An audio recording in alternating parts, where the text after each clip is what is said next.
first question is our access to Oracle Road right now. There's no stoplight or anything, and traffic is usually light enough that we're able to get onto Oracle or cross across Oracle if we're going south. Are there any plans to put in a stoplight or a crosswalk or something like that? That's the first question. And I guess the second question is, what's the expectation of how much more traffic, how many more visitors, and how much more throughput are we going to have on Oracle and Tangerine because of this?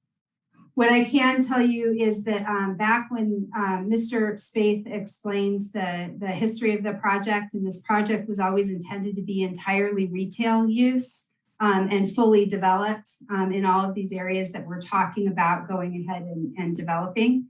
The traffic impact analysis was done at that time, and a lot of the roadway improvements, including Water Harvest Way and the ingress and egress both on Tangerine and Oracle for this project, were created based on that estimated traffic.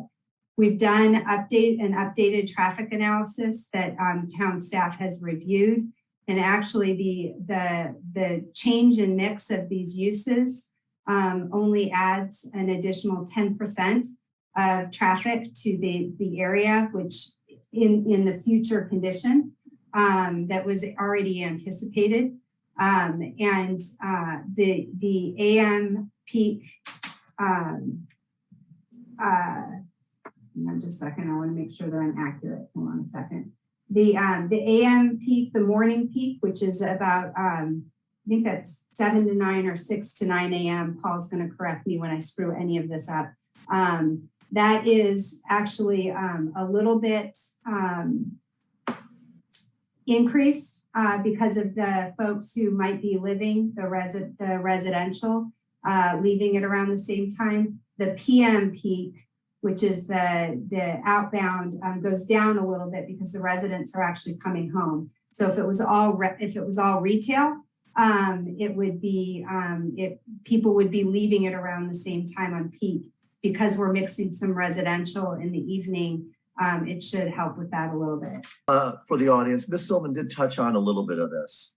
When the original development went through back in 2006, the then developer went ahead and built all of the traffic mitigation measures needed for full build out of the center.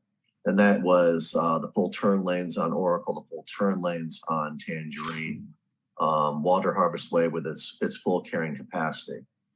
Now, move ahead several years later, and we're talking about this rezoning. Most of the day, the traffic pattern is exactly the same.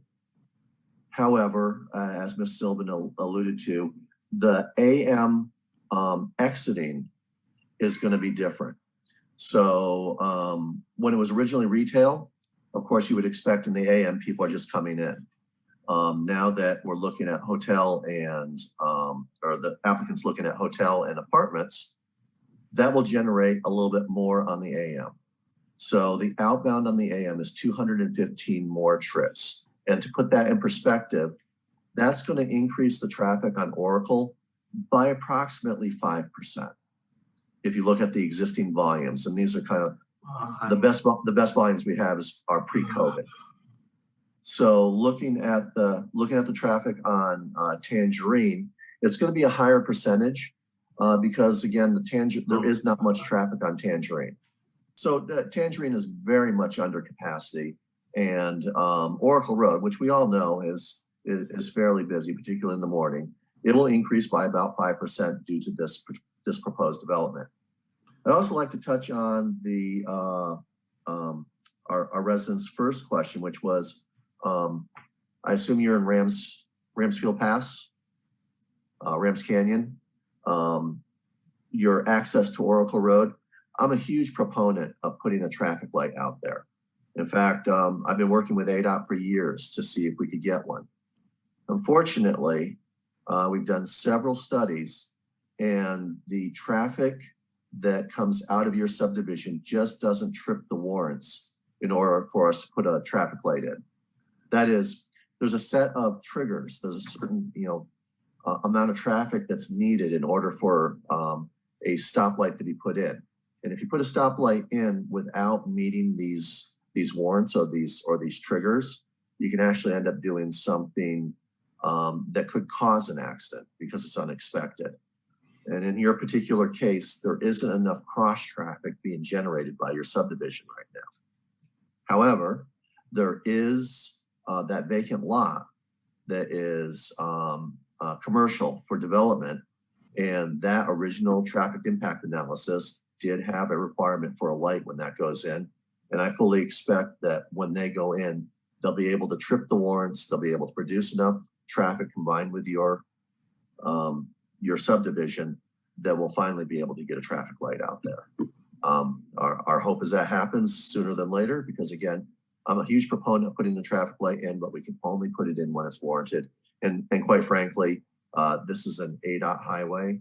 The state won't allow it to go in either until it meets those particular warrants.